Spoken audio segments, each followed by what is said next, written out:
Girl, I cannot stop thinking about that taser in my back. That taser, we're going to get to it in this episode. I can't stop. I feel it. I feel it in my back right now. Look, I said in the last episode, I called Mike in to watch it. The look on his face, the poor thing. I felt bad for it, but then he just like slowly sat down and just watched the rest of the app. Like, what the what? What is this? Again, he was like, girl, that is a weird job. Yeah.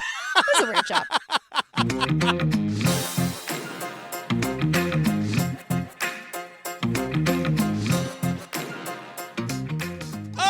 Before we get to the episode, just a reminder, if you want more Jillian and me, get in the Patreon. We are in the middle of that bonkers series Tiger King that you guys all really wanted us to do. We're doing it. Girl, it's fucking crazy. Yeah, mental health be damned. We're doing it. I know. The Patreon is where we do our episode-by-episode coverage of the series you want us to cover. So it's like Serial, The Staircase, Making a Murderer. The Jinx, Natalie Holloway. OJ, Lorena. The Disappearance of Madeline McCann. Laci Peterson. Aaron Hernandez. Menendez Murders. You guys, it's like literally 140 full bonus episodes. RIP the phone storage. Just go download and binge. I feel like it's getting to the point now where we're trying to compete, like who can say the quote bigger ones first, or like who can say the most first. But the Tiger King, we're doing it. You guys wanted it. It's there. You can also find ad-free versions of these episodes. Get into our after party if you want to hear like crazy stories from our lives. Yeah. If you're bored in quarantine, go to the Pates. You guys, you won't be sorry. And if you're confused and you're like, wait, I thought they were doing McMillions. We're doing McMillions right after Tiger King. Also, if you're confused and it's like 2127 in the year of our Lord and you're like, quarantine, what are they talking about? You guys, back in Jillian and my lifetime in the year 2020, we all had to stay home for a long time. And we're going batshit stir crazy. You know, I'm kind of okay with it. I kind of like it. I know!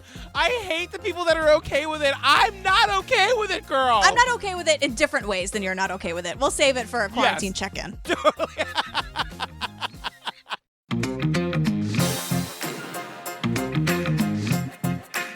All right, girl, what are we talking about today? We're talking about CBS's The Case of JonBenet. This is episode 2. So we already did episode 1. I feel like we never say this. If you guys haven't listened to episode 1, go do that first, girl. What are you doing? Just go back one. Just listen, because we might be referencing some bits that you're not going to get. Also, again, why are you just jumping into episode 2? I know.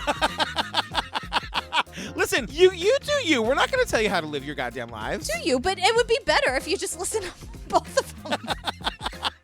911 emergency. We have a kidnapping. Hurry, please. Explain to me what's going on, okay? There's a note left in our daughter's car.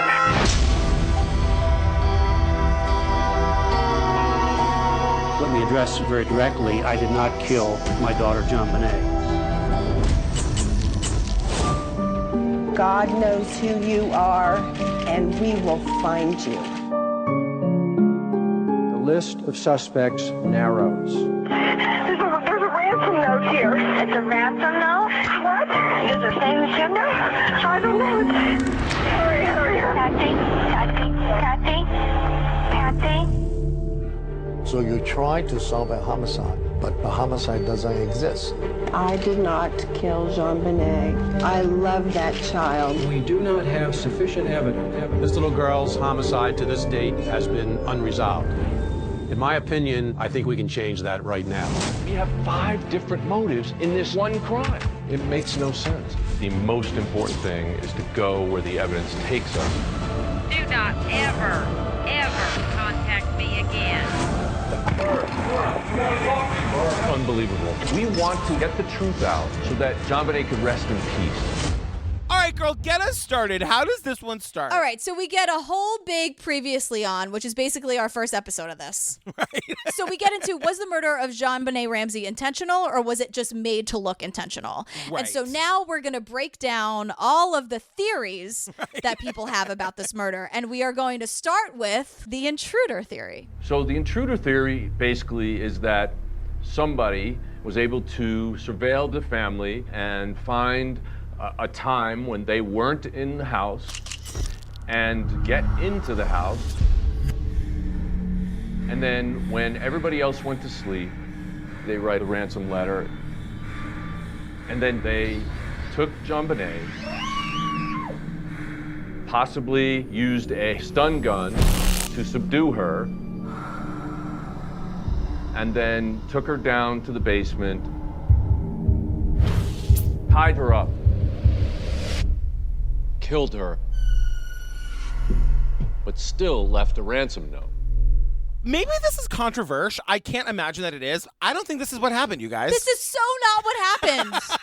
You know, they keep saying over and over again, these experts, this like team of experts, that like everything about this just goes against the numbers and statistics of like all the crime numbers we know. Like, you don't leave a ransom letter that's 5 pages long. Right. You don't leave a ransom note even. I'll do you one better. Like, for the sake of argument.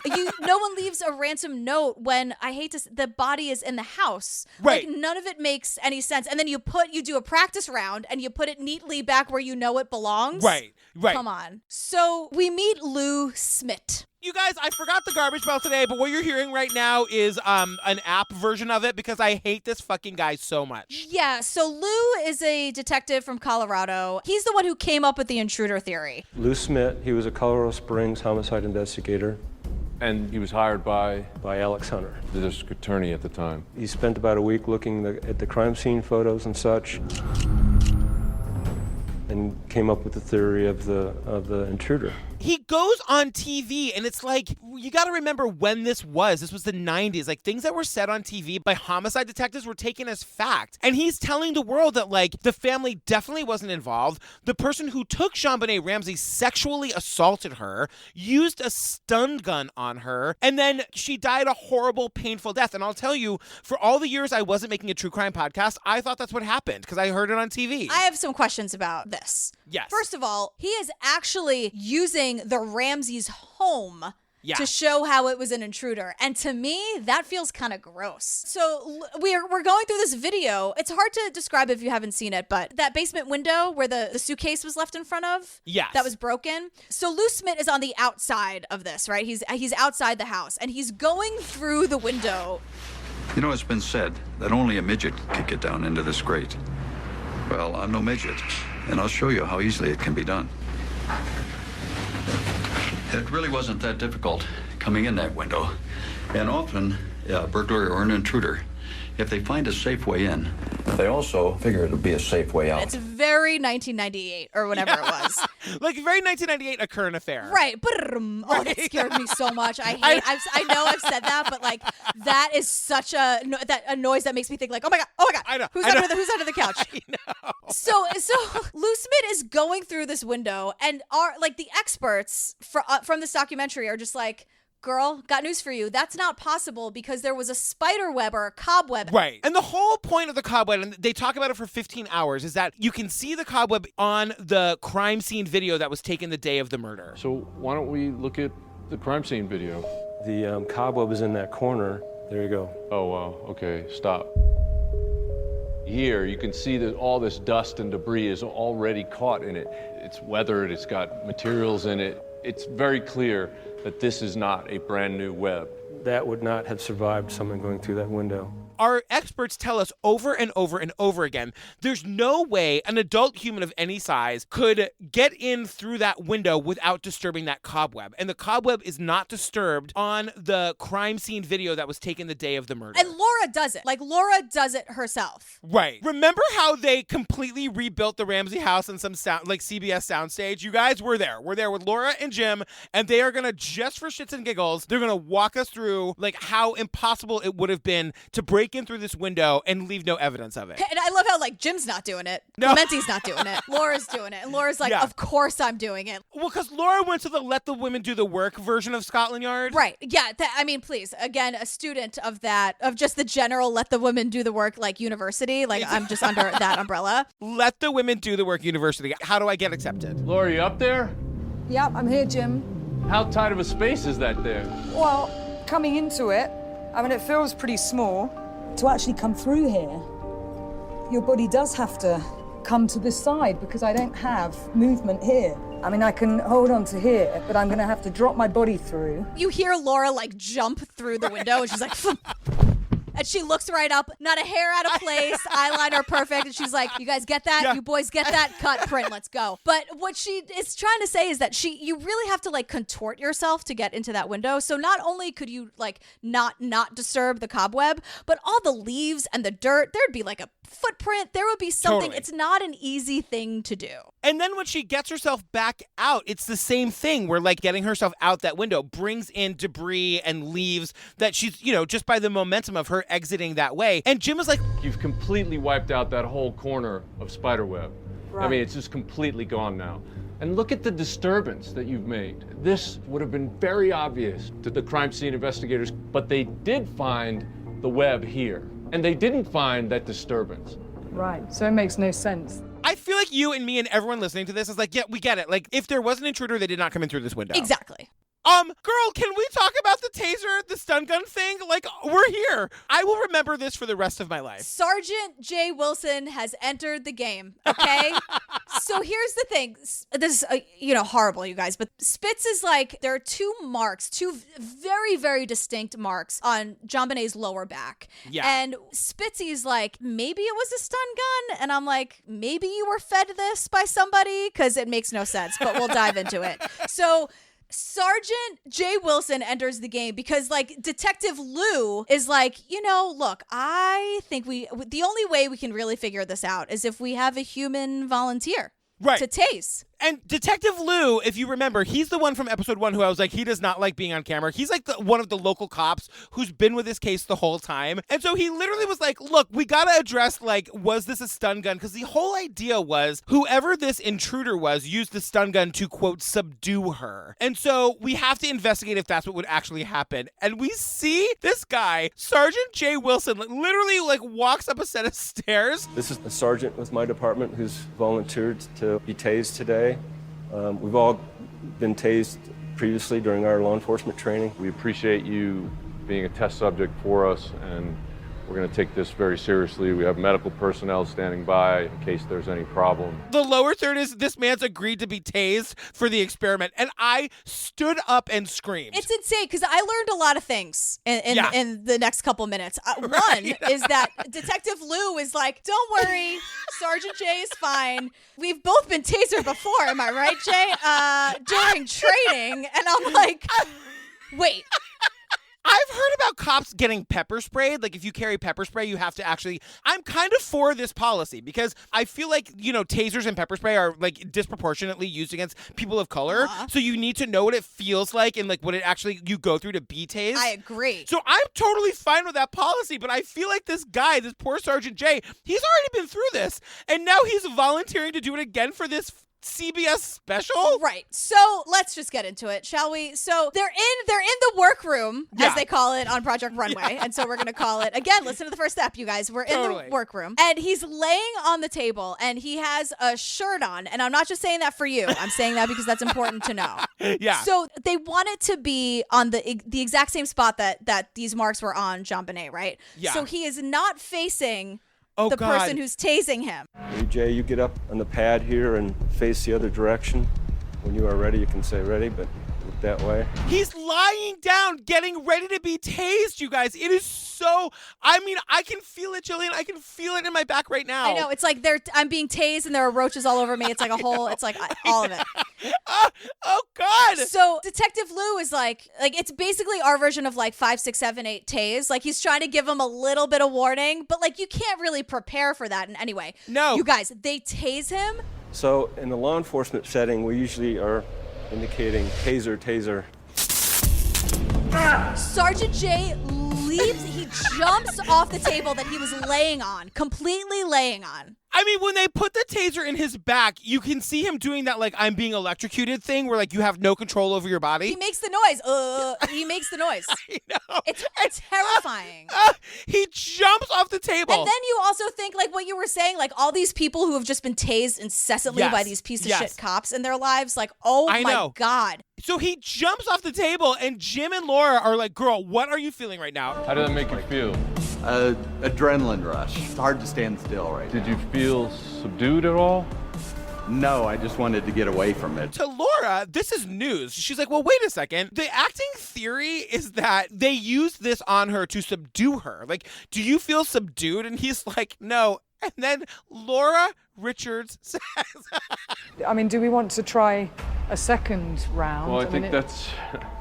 Depends on how Jay's feeling, but we've obviously... That particular one we did over your clothing. Laura, girl, the audacity of this bitch, and I say it in the best way at this point, she is trying to get that good footage. I did not see this coming a mile. She doesn't just want to do it again, sweetheart. She wants to do it again with his shirt off because they think that maybe it would subdue him if it was close, if it was like more contact. Right. And Laura's like, girl, can we do a take two? Yeah. Can we do another one? Just another round, a little spot of tea. And Jay's like, and just looks around with all the lights and camera and Spitz and Lee, and he's like, he kind of is just like, yeah, okay, yeah. Then he lies back down. The man lies back down, and he like faces away from the taser. He's looking at me right in the face. 5, 6, 7, 8 taser. Taser. Oh. Again, he jumps, if even possible, higher and farther off that table. It felt like barbaric to watch. It felt like insane to watch. Well, he's trying to be a tough guy, but like now that he's been tased twice in 5 minutes, he's like, he can barely contain himself. So how does it feel? This soon afterwards, I just feel everything. I mean, my heart's still slowing down. Does it make you feel energized or? Yes. And like, this is when everyone's like, number one, you look at his skin and the marks are completely not the same as the marks on JonBenet's body.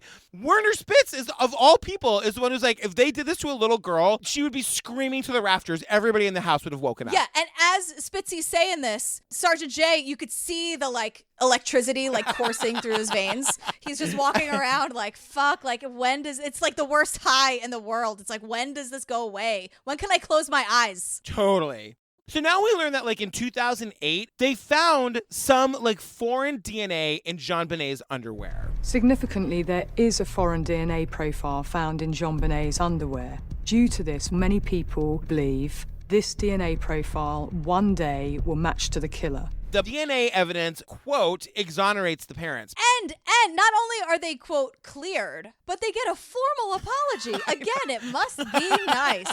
Wow. The investigation of JonBenet Ramsey's murder focused on her parents. But the Boulder District Attorney says no more. New DNA evidence clears the Ramsey family. In a letter, she writes, to the extent that we may have contributed in any way to the public perception that you might have been involved in this crime, I am deeply sorry. And Dr. Henry Lee is like, not so fast, you guys. Like, why don't you come to my lab in Connecticut and I'll show you like what we're really dealing with DNA here. So we all take a field trip to Connecticut. And it lasts, it's like the longest I think I've ever been in Connecticut is this scene. Yeah, this part really goes on for forever. And like the nuts and bolts of it are because the underwear is the object that like gets the parents completely like exonerated with an apology from the governor or whatever. They're like, let's bring in some underwear that no one has ever touched. So these are packages that you purchased from different stores? Yeah. So this has just come out of the package. Nobody touched this package. No. We see Henry Lee swabbing it, and then 2 weeks later, we get the results back, and they find DNA on it. And the whole point is that, like, somebody in some, factory could have touched it, and that's the DNA that they're picking up. Certainly, if somebody packaged this in Thailand and sent it over here and left their DNA on it, well, they had nothing to do with this crime. They weren't ever even in this country. That's a possibility. That DNA maybe has no forensic value. Just have some innocent explanation get there. It's not a true piece of physical evidence to link somebody or to exonerate somebody. So then we're back in the war room, and it's basically this like round table of everybody being like, so with all this DNA stuff and all the stuff that we've looked at so far, can we all just kind of agree that this was staged? Right. That like whatever happened, this whole thing with her being found in the basement was staged, right? We all agree about that? Yeah, and they all agree. They like just like I, right, like yeah. yay. They're like, it was not an intruder. No, worth checking off the intruder theory. Like, this is not what happened. Right. So now we're meeting this police officer, Gretchen Smith. Gretchen. Does she have some shit to say? The tea scalding with Gretchen. We show up to Gretchen's house. We're invited into the backyard. I'm Gretchen Smith. Gretchen, Hi. nice to meet you. Gretchen, Hi, how are you? I remember you. The thing about Gretchen is now Clemente and team are going back to that CNN interview that John and Patsy gave, where Patsy was like, hold on tight to your kids because there's a killer running around Boulder, Colorado. Yeah, the one they did 4 days after the murder instead of talking to the cops. Right. That one, yeah. And Gretchen is here to be like, girl, nobody thought there was a killer running around. What did you think about the fear in the community that there's a killer on the loose? Well, the fear from inside the department was not felt because some people felt that they knew who the murderers were. Mm-hmm. However, we wanted to make the community feel comfortable, so we would do the extra patrols diligently. She's like, we did our patrolling. She basically does air quotes. She's like, we just did that to appease the community. And the one thing that Gretchen says here is that, you know how we know there wasn't a fucking child killer running around? There was no cases like this before JonBenet, and there were no cases like it after. This was all a lie. Mm-hmm. And then as she's saying it, it's kind of hitting me how shitty this is. And then she says it outright. She goes, this case destroyed morale for this force completely. She was just like, the police should work with the DA's office. Everyone wants justice, right? They should be working together. And Gretchen, God bless her, straight up says they didn't want to solve it. The parents of the child, they had money. The district attorney's office and some of administration did not want to hear that an affluent member of the community was guilty of a crime like this. They didn't want to hear that. I don't think they wanted to solve this crime. And if they had to go down a different path that might not have been the truth, I think they were willing to do that. And I'm like, Gretchen, girl. Oh my God, I can't even, scalding. Can't even touch that mug. Ooh. And the whole point of this section is to point out that the DA was completely invested in not solving this case. And you know who else is here to co-sign on that? Oh my God. Steve Thomas. Oh my God. God. I want to go to happy hour with Gretchen and Steve. I'll tell you that right now. So Steve Thomas was the co-lead detective on the JonBenet Ramsey case. And we get the end of his story first and then we go back, but we learn that in the end, when the DA refuses to indict the Ramseys, he quits and leaves behind this condemning letter. Thomas implied the Ramseys had intimidated the DA's office, saying, quote, attempts to gather evidence were met with refusals, and instead it was suggested that we ask for permission from the Ramseys before proceeding. This is where we learned that the cops were basically told that the Ramseys have carte blanche to not cooperate at all, and there's nothing we can do about it. And just like everything about the ransom letter and a lot of things about this case were totally unprecedented, Steve is here to be like, well, that's weird. Yeah. Never heard that before. I mean, if you are working your way up, and he was a young guy at the time, to be a lead detective on this super big case, to then quit your job over how it's being handled, that says something. That's why people at these levels quit jobs like this, is to make a statement. And I love how when we first meet him, he's like, just so you know, this is the last time I'm going to talk about the case. And at first I'm like, wait, what? Yeah. I hate him already. And then he's like, so make the questions good. Yeah. He wants it. He's like, I want to be on the record. There were good people on this case. I'm one of them. I'm sick. I want this to be the official record of how much I hated everything that happened. And I'm like, girl, you buried the lead. Oh my God. Well, and then we jump right in with him and they were like, what do you think of the note? He's like, well, Patsy wrote it. So what did your investigation reveal about Patsy's involvement? I think she was the author of that ransom note. We know that was her pad. Her fingerprints were on that pad. The Sharpie pen, we located that and ink matched it to the ransom note, which bore handwriting characteristics that some experts said were remarkably similar to Patsy's. This is the co-lead investigator on the case, a police officer saying to us, Patsy Ramsey wrote that note, you guys. And the way Steve is telling the story, he's so over it, but wants the story to be told. So he's like, yeah, no warrants, no help, all that standard stuff you see in every other documentary when we're kicking the doors down and getting the fingerprints. We did none of that, girl. We did none of it. And then he drops the bomb. The Ramseys were prepped for their police interview. I was, as was the FBI, furious when we learned that they had been provided copies of police reports to prepare for a police interview. just contradictory to The everything. whole point of the interview is to get their information from them. That's exactly to right. find out exactly what happened before they're tainted with other information. That's right. I don't disagree with you. And then Steve gives us this insane story about how in June of 98, the entire core team of detectives were saying to the DA, we need a grand jury so we can have subpoena power and we can collect evidence. And the DA, Alex Hunter, in front of the FBI and the lead detectives on the case says, I hear what you're saying, girl. I need to circle the wagons and get with my people because this is a political decision. And the next day, the FBI drops out. They're like, you know what? We can't do this anymore. And that was when Steve decided he had to quit the case. And I was like, but you're the only one fighting for actual justice for JonBenet. Right. We need you. Yeah. Who else is going to get to the bottom of this? I know. Well, us. I mean, clearly. But I don't think it was an easy decision for anybody. I know. So we learned that eventually a grand jury was impaneled. And so my understanding of grand juries is that the lawyers on both sides get to present to them as though it's court and they get to hear all of the evidence. And they're the ones, I guess, who make the recommendation whether or not to indict people. Yeah, they hear from what they would consider kind of key witnesses to see if they should move forward. I believe. Rabia, correct me. I'd be honored. That's why they were asking Kim, the dispatcher, earlier, you really weren't called for the grand jury because they thought that maybe she would have something to offer at the time. The whole thing about the grand jury, too, is that they are sworn to secrecy for life. So the chain of command is that the grand jury hears the testimony. They say, yes, you should indict these people, or no, you shouldn't. And then the DA ultimately decides. And no matter what the DA decides, the grand jury is never allowed to say anything. Right. And the grand jury also says the charges, what they should be charged with. Right. They vote,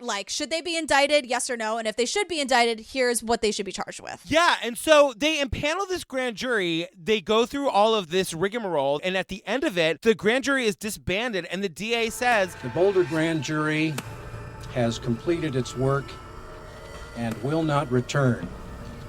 No charges have been filed.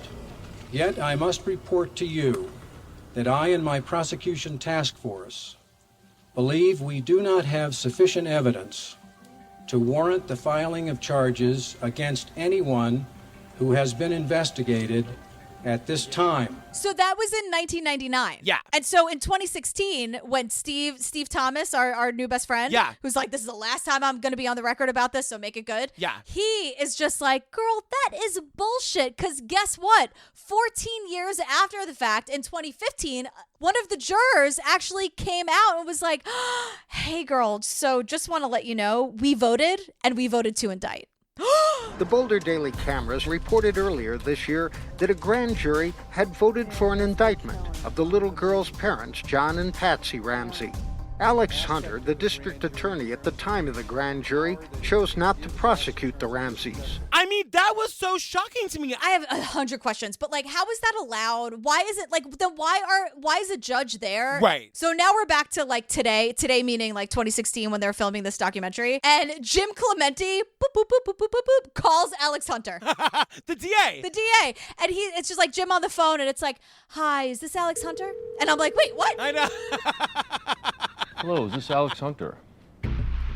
How you doing? My name is Jim Clemente. I'm a retired FBI agent. I'm actually trying to help bring closure to the JonBenet Ramsey case.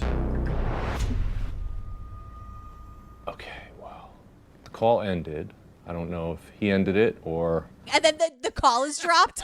and at first, I have in my notes, Alex Hunter hangs up on Jim Clemente because Jim just goes to Laura, well, the call ended. Not sure how that happened. So Laura's like, call back, girl, call back. And he calls back, and we just hear Jim being like, I know, it's funny. Yeah, my service sucks too. Yeah, I'm sorry. I don't know what happened either. It could be my bad service. Well, I mean, we literally just want to... There's a lot of misdirection, and we want to just sort of cut through all that. What's really going on? What really happened when you were at the helm?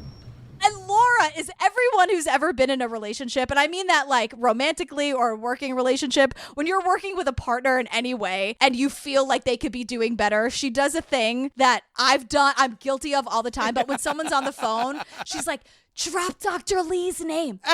Mention Dr. Lee, because he knows Dr. Lee. Dr. Lee. And Clementi's like, what? And so she writes on probably some formal like DNA test results. Yeah. She's like, name drop Dr. Lee. And he's like, The difference is, though, I'm working with Dr. Lee, and yeah, he's a great guy, and he speaks very highly of you. he says great things about you. Yeah. He loves you. To nobody's surprise, the DA is not going to help. Right.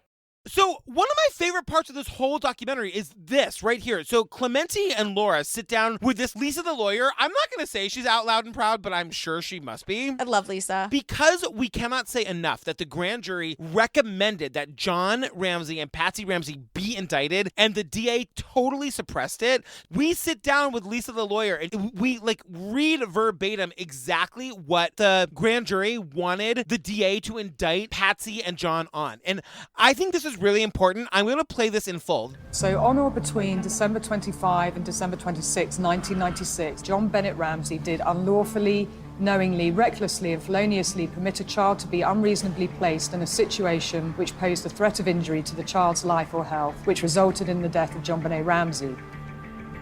The other count was JonBenet Ramsey did unlawfully, knowingly and feloniously render assistance to a person with intent to hinder, delay and prevent the discovery, detention, apprehension, prosecution, conviction and punishment of such a person, knowing the person being assisted has committed and was suspected of the crime of murder in the first degree and child abuse resulting in death.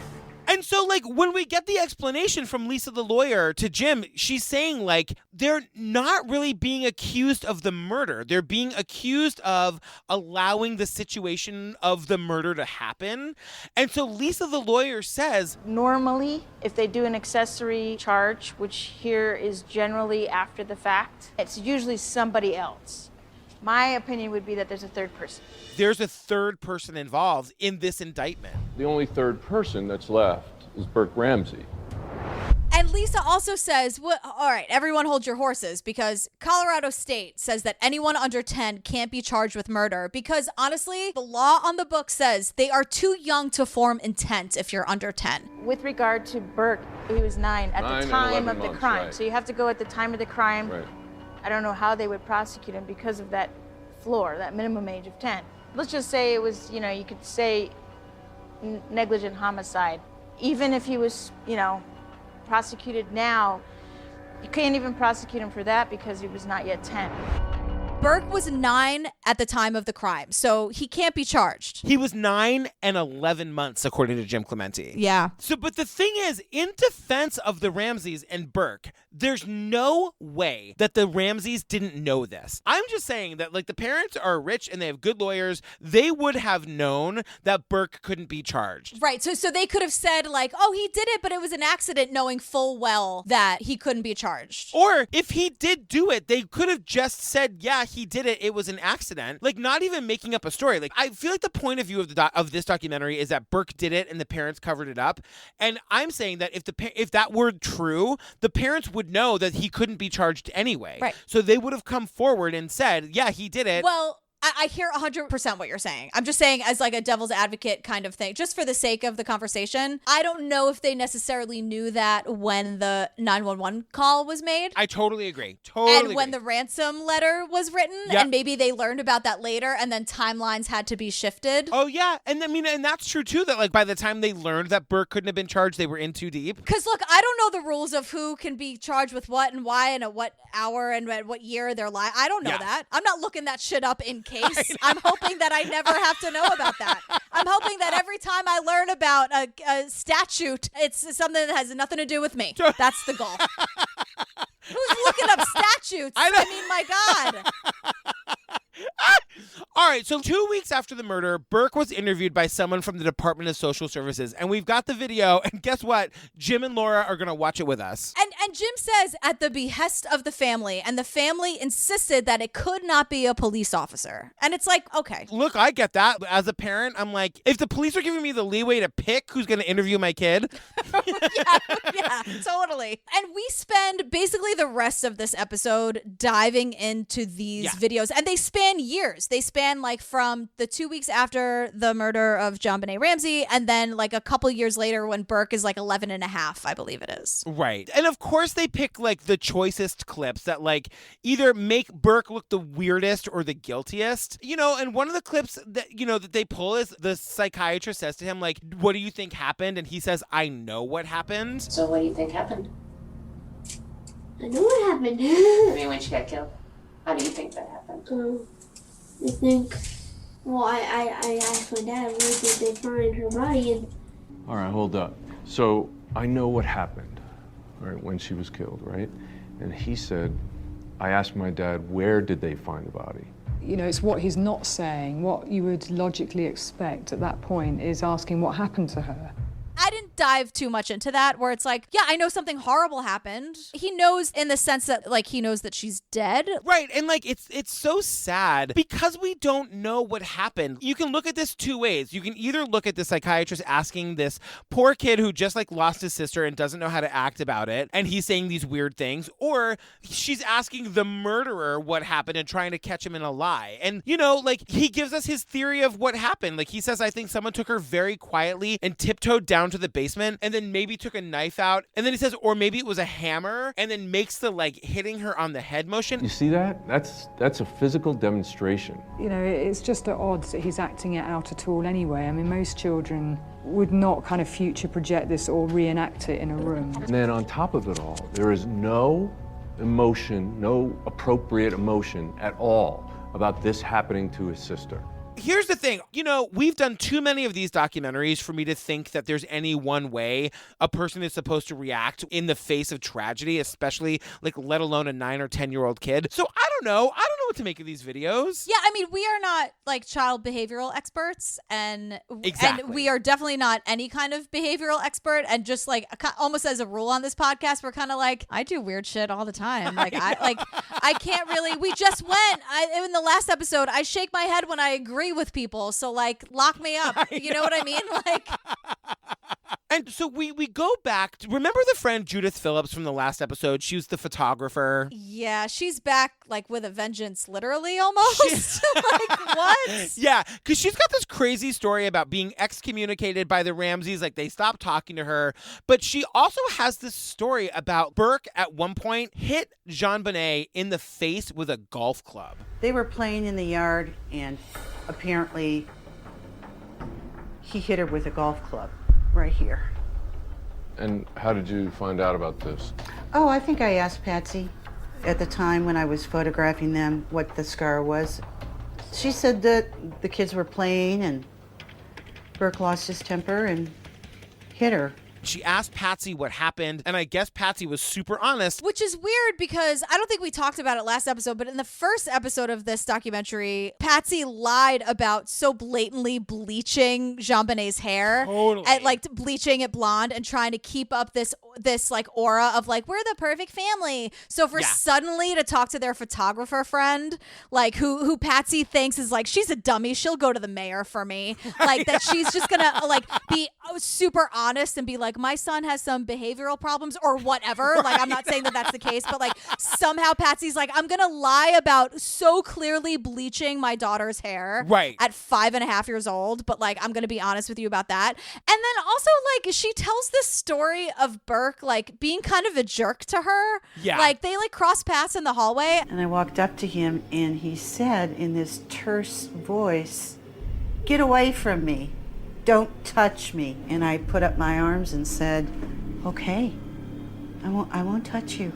And I'm like, I'm sorry, parents, you guys are great, but like kids are jerks sometimes. Right. The amount of times like a kid has been a jerk to me. My daughter just refused to say hello to you on FaceTime. I mean, I'm not Mike. I'm not Mike. I know that. But sometimes kids are just assholes. Right. And like, if I have to read one more stupid, like cute, adorable article on BuzzFeed or some listicle about like, look at how adorable it is that their kid like spilled their cereal all over the floor. Like you can't have it both ways. Right. Like kids are fucking monsters. Yeah. It's why I don't have them. But also for this woman to be like, he was kind of rude to me in the hallway that one time. So murderer, am I right? But then they go even deeper on Burke's, quote, like psychological issues. We have to hear about what Jim Clemente calls scatological problems. So, like, we get 5 minutes of stories about how Burke was smearing his poop all over the place. Well, and the thing is, I mean, people are just like, can you imagine like how weird it must be for the firstborn to be jealous of the beauty queen? And I'm like, are you kidding me? The boy who like the beauty queen mother couldn't put in pageants, and then finally she had a girl who like couldn't fight the bleaching and the hair and like shoved her into the pageant system, and I'm sure Burke was kind of ignored. Totally. That to me, if he's acting out about, I don't know, again, like you said, there's no video, there's no proof of this, but he would like leave poop in JonBenet's bed, according to the documentary. Investigators apparently found poop on her Christmas presents. She was murdered the next day. I just believe that maybe Burke was a little bit ignored. Yes. Also, are we ever going to be able to stop talking about poop? I feel like every single episode we talk about poop now. You know what I'm thrilled about? They mentioned OJ in this, and we skimmed right fucking by it. So thank God. So yeah. So, look, we're not gonna dive deep into this, but there's another interview that Burke does 18 months after the murder of his sister that leads us to the fact that JonBenet loved pineapple. Pineapple was her favorite dessert. Mm-hmm. So the thing is, we find out that like after the murder, there was an amount of pineapple that they found in JonBenet's small intestine. So saying that like it hadn't been in her small intestine long enough to be digested, so she ate pineapple sort of soon before her death, which is a fucking morbid thing to say, but it's where we are. We do know that JonBenet's reportedly her favorite dessert was pineapple in milk. There's a bowl that looks like it's pineapple with milk sitting on the table. The bowl of pineapple really quite a few pieces, so something interrupted, did not finish eating. We're told in this section that JonBenet's favorite dessert was pineapples and milk. Is that a thing? Yeah, no, we're gonna get into that in a minute. I googled it. Colorado. I mean, where you at, girl? Let us know. Is that a Colorado thing? I don't know what the hell that is, but pineapples and milk. I feel like the acidity and like I just feel like that can't. I mean, I guess it's kind of a pina colada, but I don't know. Yeah, excuse you. You blend the pina colada and you put the alcohol in it, and the alcohol clears all the bad stuff away. So Spitz is like, according to my information, that's a horrible impression of him. Oh, look who has a Spitz impersonation all of a sudden. I know, it's horrible. It's just so bad. And it doesn't exist. Moving on. So he's like, according to my studies, JonBenet ate dinner and then had pineapple after that. So he's trying to say that like she had dinner that was fully digested, and the pineapple definitely happened well after dinner. So he's like, all right, they had dinner at Fleet and Priscilla White's house. They were home by like 9:30. This is all according to the timeline. Yeah. John Ramsey puts JonBenet to bed because she was already asleep in the car. And then we get this crime scene video that has like all these images of the bowl of pineapple and milk. And then I have in parentheses, which is insane. And then also like a highball of tea. And it's like on the same table that the now infamous flashlight was also on. It's like it's like all together. It makes no sense. So Dr. Spitz, this is the original picture of the pineapple. What we know from forensics is that both Burke's and Patsy's fingerprints are on the bowl, and Burke's are on the teacup.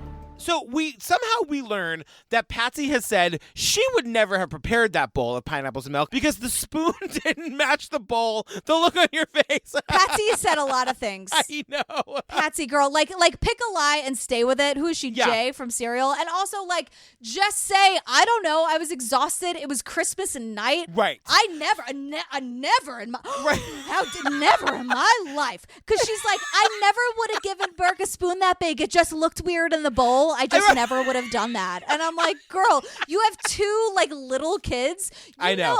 Look, again, not a mother, but I've seen on every corner of the internet, parents just like throw shit at their kids and they're like, good luck to you. So no matter what size the spoon is, are they quiet? Have they shut up for 10 minutes? Eat out of the spoon. Please, Patsy. Right. Don't have to be a mother to know that. You just want some goddamn peace and quiet. It's Christmas night. My God. It's the happiest time of the year. It's as though you looked directly into my heart and read my soul to our listeners. So the speculation is that Burke made this for himself. That Burke got up in the middle of the night, came downstairs, made himself some pineapple and milk. JonBenet heard the action in the kitchen, and this is very real. Daisy would totally do this. If like Daisy was asleep and it was a special night and she heard activity down in the kitchen, she would totally get up. Let me tell you, as an only child who grew up in a house of parties, I remember laying in bed and hearing the like laughter from downstairs and just being like, well, I fucking hate this. I'm going down. They're laughing? I know. And I gotta tell you, that's a fucking shitty thing to do to your parents. Daisy does it to us every day. We're just trying to hang out with our friends for 5 minutes. So I was cute. I mean, coming down the stairs, very cute. I would also serve them the appetizers, serve them the drinks. I knew from the womb, I knew how to be a good host. And Daisy, I will say, Daisy will walk around and pour the first round of wine for everybody. She's 6. It's amazing. I know. You're welcome. I mean, I get kindred, which is also why I'm like, wait, so you're telling me that Burke was asleep throughout the hysterical 911 call? Like, kids hear stuff. I'm just saying. No, he definitely wasn't. And so JonBenet hears the activity in the kitchen. She gets up. She comes down. It's just Burke, apparently. Burke is like eating his pineapples and milk. And the theory is that JonBenet like steals a piece of his pineapple and he gets super mad. Let's remember, according to the documentary, he has a history of violence. He's 9 and he like picks up the flashlight and goes and hits JonBenet so hard that it kills her. And in the moment, the parents realize what's happening and they decide immediately that they have to cover it up. Do you think this could have been the tipping point that started the entire rest of the cascade of events that happened on the day she died? Could be. Right, and we're talking about this one because Spitz is like, I have children and grandchildren and great-grandchildren, and he's like, I'm 800 years old. And he's like, sometimes kids, and Laura's like, they want to be cheeky, don't they? She just reaches over with her hands and she eats the pineapple, which it makes sense that there's no DNA there. Am I right, Clemente? And they're like, yes.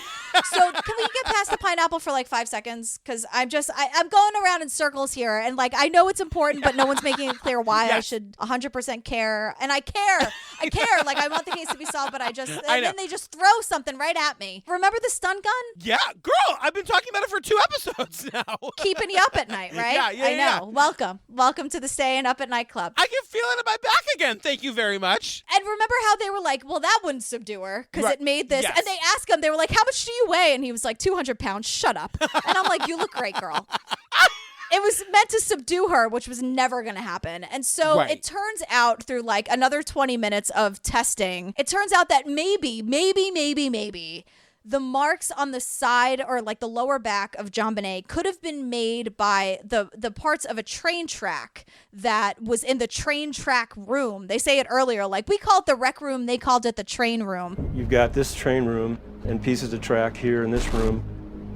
And then there were pieces of train track in the crime scene video that were on the floor in Burke's room as well. And they thought it was maybe the little things that made the tracks like come together. These pins connect the tracks together, and you could see that the scaled pictures of the 2 outside pins of the train track matched exactly to the injuries on JonBenet. I thought it was an incredible discovery to find a toy in the house that could have been responsible for these injuries.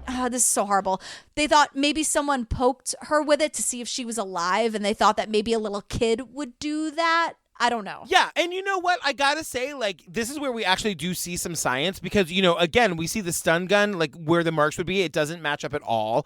We see, like, an actual measurement of where these train track marks would be, and it matches up perfectly. And, like, this makes sense to me. And I'm not saying this is what happened, but I'm saying that, like, parts of this story could be true and parts of the other story could be true. But this train track thing, it makes sense to me. Yeah, because the intruder theory that she was stun gunned or tasered to be subdued just doesn't work. No. So now they're trying to find okay, it wasn't an intruder. What in the house could make that kind of mark? And then it looks to be that. Like, that sucks. Right. You know, the episode just sort of ends with, like, we're back in the room, and I feel like Dr. Spitz and Dr. Lee are sort of bickering again, and then it just sort of, like, Clemente just sort of, like, takes the room. And he's like, you guys, the most likely scenario of JonBenet Ramsey dying is exactly what the grand jury who heard all of the evidence and saw and heard all of the witnesses and all of that, like, exactly what they wanted to indict them for. And that makes the most sense to me, too. I think the most likely probability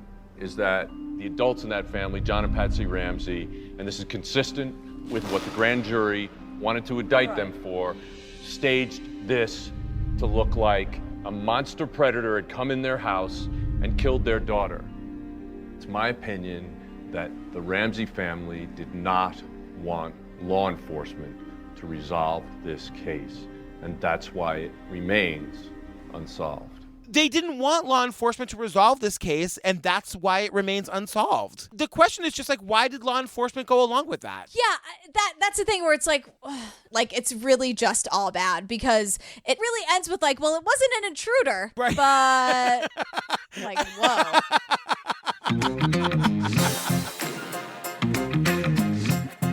Girl, we did it. We did the case of JonBenet Ramsey. Girl, I know you've done a lot of side Googling. Tell me, I know this is the thing. I know that Burke Ramsey sued CBS. Tell me everything. Yeah, Burke Ramsey sued CBS for $750 million for I think it was defamation of character. It was just like, bitch, how dare you? Like, whatever the legal term for that is. Yeah. And I don't know what he got, but there was some undisclosed settlement. You guys, if you want more Jillian and me, if you want some more laughter to fill up your quarantine days, just head on over to patreon.com/truecrimeobsessed. At the $5 level, you get all the 140 bonus episodes we've made. Girl, right now we're in the middle of Tiger King Bananas Pants. I mean, oh yeah, I have them on right now. You can't see them because we're in quarantine, but I have my banana pants on right now. My bananas pants. Bananas Pants. And you guys, you can get our episode by episode Making a Murderer, The Jinx Serial, Lorena, you know it all. Don't F with Cats, the Menendez brothers, Laci Peterson, so many things. So many things. And fun other tiers and all the, after parties and ad-free episodes, the whole deal. We're working all the time for you. We're giving you all the stuff. We love you so much. And yeah, we love you. Girl, where can they find us? They can find us at True Crime Obsessed, no ED on Twitter, at True Crime Obsessed Podcast on Instagram. You are Patrick Hines _ on Instagram and at Patrick Hines on Twitter. Yes, and you're at Jillian with a G on all the things. You guys, I want to tell you that we are now creating playlists per every episode on Spotify. We used to do palate cleansers, and now we're doing a Spotify playlist. So follow me, Patrick Hines, on Spotify, or you can just search for True Crime Obsessed on Spotify and it'll come up. I gotta tell you, the Dixie Chicks one that we did is really amazing. It's a really fun thing to just sort of get your palate cleanser on after you hear one of these crazy episodes. Girl, what are we doing next? We are doing Tread. TREAD. I only know a little bit about this. I just know this guy goes bananas and gets in a tank and tries to take down his whole town. I haven't seen it yet, but many people who are just oh wait, you do a true crime podcast? Right. People are just texting me and said, have you seen this? Have you seen this? It's about someone, as far as I know, someone who is very disgruntled with the local law enforcement or local government, and then secretly builds a tank, and then tries to demolish the entire town because they are upset about some stuff. So we're gonna learn some things. I don't know how it ends. I know nothing about nothing. So you guys, stay tuned for the trailer for Tread and our ridiculous and hilarious outtakes. And we love you. We love you. Thanks so much for hanging. I hope you're doing well. Are you gonna say it? Stay safe in there. In there, you guys. Stay safe in there. We're making it happen. Stay safe in there. # stay safe in there. All right, we love you guys. Bye. We love you. Thank you. Bye. Hello. My name is Marvin Heemeyer. He had a great reputation in the town. I mean, he was an outdoorsman. I didn't ever meet anybody who disliked him. Marv had a knack for welding, working on engines and motors. He was confident, and I thought he was handsome, and he was larger than life. But I didn't get that feeling that he was so angry. No one realized how distorted it was becoming to him. I am making this tape for the task that I am about to undertake. In Marv's mind, the town's not treating him fairly. It's a kind of a community that in order for you to get ahead, you have to keep the neighbor down. Enough is enough. I'm not going to take it anymore.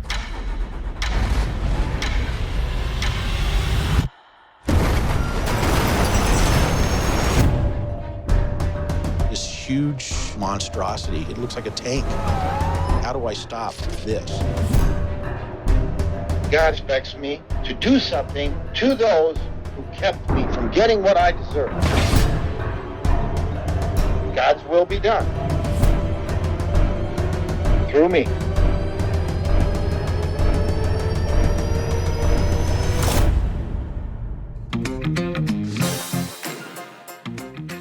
Just get her to be quiet for 5 goddamn seconds. Give her the biggest spoon she wants. Who cares?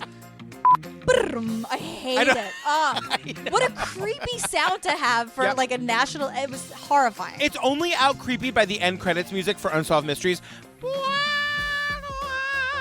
Like, it's the scariest music ever.